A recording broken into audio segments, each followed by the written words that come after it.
guys, it's me, Tyler MV, and welcome to the Game Savvy channel. So today on the channel, I'm going to be talking about microtransactions. So if you haven't read the full article, you can head over to gamesavvy.ca to read it.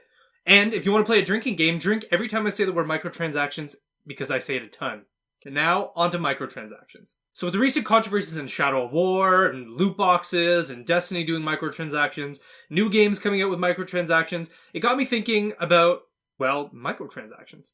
I mean, the word itself is enough to send shivers up your spine. So I'm just genuinely curious, why do gamers hate microtransactions so much? And this isn't like a me versus you scenario. I'm a gamer too, and when I hear microtransactions, I'm kind of like, whatever. So why are most gamers against microtransactions? And on top of that, is there such thing as a good microtransaction? Do microtransactions have a place in gaming? And if you're playing the drinking game, I'm so sorry, because you're already drunk at this point. So first thing, right off the top, I wanted to make one thing clear, is that video games are a business. And a lot of the attitudes that I see around the web is that, these video game companies are greedy and all they want is your money and blah, blah, blah, blah, blah. They don't just want your money, but they need your money to survive. Like, it's business 101 that money is the oxygen to a business. So they don't just want your money, they need your money to survive, to pay their employees, to make the experiences that we love. And with that being said, there are certain companies that do it right and there's certain companies that do it, well, really wrong. And that upsets people. But that's not every company, that's not every transaction. So the question is, who's doing it right? Who's doing it wrong? What's a good microtransaction? So let's start with the most recent game, Shadow of War. So Shadow of War is an extremely immersive fantasy game that has you dive into a world much better than our own. It takes us out of a reality where, let's face it, we feel pretty powerless. There's a lot of you, I'm sure, watching right now saying, I don't like my job, our president sucks, our prime minister sucks, blah, blah, blah, blah, blah, and there's not much you can do about it. So we play an experience like Shadow of War to feel powerful, to escape into a world where we can dominate orcs or we can defeat our enemies. And that's what most fantasy experiences are like. Like when you look at Dungeons and Dragons or even The Witcher 3, most of it is just becoming powerful. I mean, let's face it, when else are you going to get to use a Demetrian bomb on a gargoyle? So the problem with including microtransactions in an immersive game like Shadow of War is that it kind of cheapens the experience. It takes us out of the world that's supposed to make us feel powerful, and it reminds us of our bank accounts. Can we make that transaction? What's being blocked by that transaction? It's taking us out of the game and back into a reality where we tried to escape from in the first place. Another issue that I have with the Shadow of War microtransactions is the stuff that you get from these loot boxes. In some cases it's gear, in other cases it's these orcs. For anybody who's played Shadow of War, you'll know that getting gear and dominating orcs and having them join your kind of army is an important part of the core gameplay. And what you get from these loot boxes is gear that you're supposed to go out into the world and earn, as well as these orcs that you're supposed to work to getting powerful in order to dominate them. Basically, instead of having to work to surpass these obstacles set out by the game designers, you can pay to go around them. So now you have a game that's supposed to be extremely immersive, taking you out of the game, as well as cheapening your achievements. It's like having a round of golf, and instead of using a club to hit the ball, you pay somebody to go put it in the hole for you. It's not that exciting and cheapens your experience. And that's not even the worst part about the microtransaction model used in Shadow of War. The worst part is that you're not even paying for this gear, and you're not even paying for this orcs, you're paying at the chance at getting this gear. So you can make a microtransaction and not really get what you wanted in the first place, a lot like gambling, ESRB rating system. So I'm going to take a step back because I don't want to completely trash Shadow of War.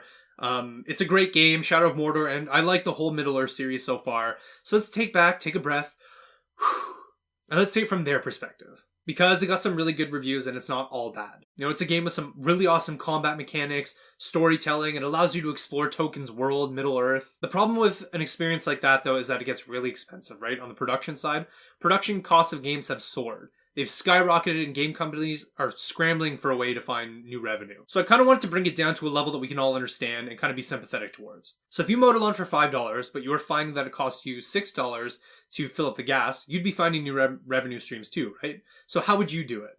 So I kind of thought about this, and there was a couple options. One was you go out and you find a lawnmower that mows more grass for less gas. But when I thought about that in the gaming world, that's when gaming companies get shut down, layoffs happen, and then developers get overworked. So okay, that's not going to work too well, so how about we raise prices? Whoa. If you want to see a gamer uprising, try raising prices. Okay, so let's start mowing only 75% of the grass. They'll never notice the extra 25%, if we leave patches here and there. So that's when games start getting buggy and it just ruins the experience, and we don't want bad quality games. Okay, so how about this? How about we mow your lawn at a loss, and we offer, trimming the hedges for $2. It doesn't cost anything but my time. I've already got hedge clippers. So for $2, I'll, cut your hedges. Well, we've just introduced a microtransaction. And these companies are using these augmented services, at a small price to better the playing experience, or at least they should be. So in theory, microtransactions should work, but so far I haven't seen too many microtransaction models that I personally agree with. The problem with the Shadow of War model is that you're paying full price. You're paying $90 for a full immersive experience, and there's a lot of things in there that's kind of disrupting gameplay. Well, I don't think loot boxes are a terrible idea. I think the gear that's coming out of them kind of defeats the purpose of playing in the first place. So then what is a good microtransaction if it even exists? So then I asked the question on Twitter and Reddit and was just generally curious as to what gamers had been spending their money on when it came to microtransactions. And the general consensus was, it was things like skins and clothing and aesthetics, which makes sense because it makes it a more personal experience. So that's a game using, an augmented service to make the experience better for gamers. You can dress your character how you like, which adds more of a personal experience and makes you feel more connected to the game, which is a lot like having your lawn mowed and your hedges trimmed. So aesthetics is a good augmented service that allows for better, more personalized experience. But as a game company, not everybody's going to pay for skins, not everybody's going to pay for a look. So again, they need to make money, right? So they can make good games and not lay off people and pay their developers. So they take a chance on loot boxes and all sorts of stuff, and generally they seem to end up getting it wrong. So I thought back to microtransactions that I've made in the past, and why I was okay with making them. And one game and one model that kind of stands out is Pokemon Go. So in Pokemon Go, you wander the real world, kind of looking for Pokemon, and when one pops up, you catch it using Pokeballs. When you see the Pokemon, you get to show your friends the Pokemon, you feel like you've earned it, right? You feel like there's a story to tell of where you were, at what time, how you caught it. It's a lot like the power you earn in Shadow of War. You've earned that power, you feel powerful playing it, and so you show that off to your friends. In Pokemon, you feel like you've earned that Pokemon and feel like you're a good trainer for having caught that Pokemon. So in Pokemon, you obviously need Pokeballs to capture these Pokemon.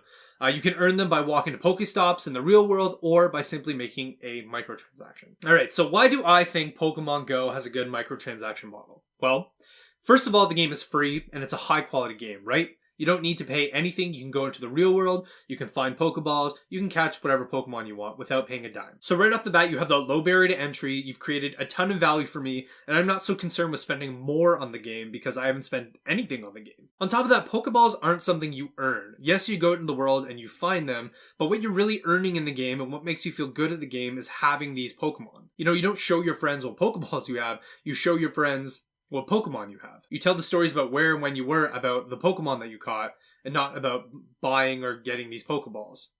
So buying Pokeballs doesn't cheapen the gameplay. It's an augmented service and a convenience to help you achieve your goal. Sure, one can argue that it makes it easier, but you're not exactly hopping through obstacles to get these Pokeballs. The way I see it in this case is if you're playing a game of golf, and you run out of clubs, you buy another club or you have to go get it. But that still doesn't defeat you getting the ball in the hole. You still get that Fiero moment and you're still proud of that achievement.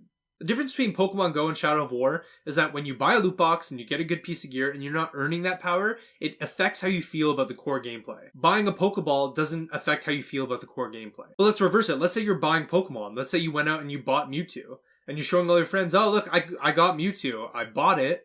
Nobody respects you for it, and you probably don't even respect yourself for it. And I think that's the biggest difference. So then, what is a good microtransaction model? I think Pokemon Go is that perfect microtransaction model. It's got that low barrier to entry, it creates that high value for gamers, and it has these augmented services in it that you don't mind making because it actually heightens your experience in the game. And I think what you get to purchase matters as long as it doesn't interrupt the core gameplay or how you feel about the core gameplay. It shouldn't take away from the experience, but rather it should heighten those experiences. And as a benefit to gamers, it keeps your costs variable. And so you're not paying a full $60 to $90 on an entire game that you might not use everything. Instead you're paying nothing. And then over a lifetime, you might pay $10, $15, $20, $60, $90, or even $150 if you're playing it for more than, 2 years. I think in some cases that microtransactions are better than the standard flat rate. But I can see how these companies are struggling to balance between, what are these augmented services that we can offer players that doesn't affect core gameplay and still has them maintaining a strong immersive experience. Now more than ever, I know that these companies need to be creative in how they do this, because they've even turned the word microtransaction into kind of a dirty word. So just to recap, we went through it, we kind of analyzed why Shadow of War kind of has a bad microtransaction model, why Pokemon Go might be a really good microtransaction model. So here are some of my final thoughts. I think that in some cases the microtransaction model might actually be better for both gamers and for game companies. I think that if you create a low barrier to entry for gamers, you're going to get that subscriber base. If you create a really good game and create that high value, and you don't have players thinking about, oh god, what more am I going to have to spend on this game? I think they might be ready to heighten their experience with augmented services. And I think you can introduce microtransactions in those cases. I think up until now, game companies have taken advantage of microtransactions. You know, if you think of like a Candy Crush that bottlenecks gameplay for a microtransaction, or you think of, you know, loot crates in Shadow of War, or things that you want to go out and you want to earn, but microtransactions kind of ruin that or bottlenecks the core gameplay. I think game companies have got it wrong all these years. And they're struggling to find a balance between, you know, how can we create a low barrier to entry and a good game with production costs so high? And what are some augmented services that we can offer gamers that they'd be happy with paying for? Now more than ever, these companies need to get creative in what they're offering gamers. And I think a whole other conversation comes about. I think, you know, is games as a service the way to go? Is there a future in the Netflix of video games or something like that, you know, where we pay $15, $20, $80, $100 a month for, you know, just infinite gameplay? Now more than ever, these companies need to get creative because they've turned the word microtransaction to a kind of dirty word. And I think that the conversation comes about, you know, is games as a service the future of video games? You know, is there going to be a Netflix for video games where you pay an X amount a month and you get to play all these different games? And we're seeing it with, you know, EA, and Xbox has been talking about it, where you get to pay X amount a month and you get all these different games and there's microtransactions within those games.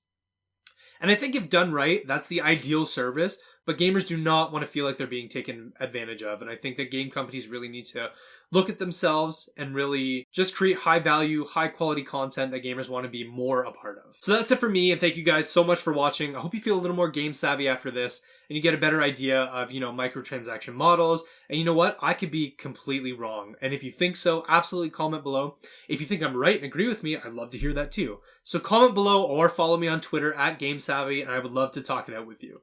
So see you guys later and stay savvy.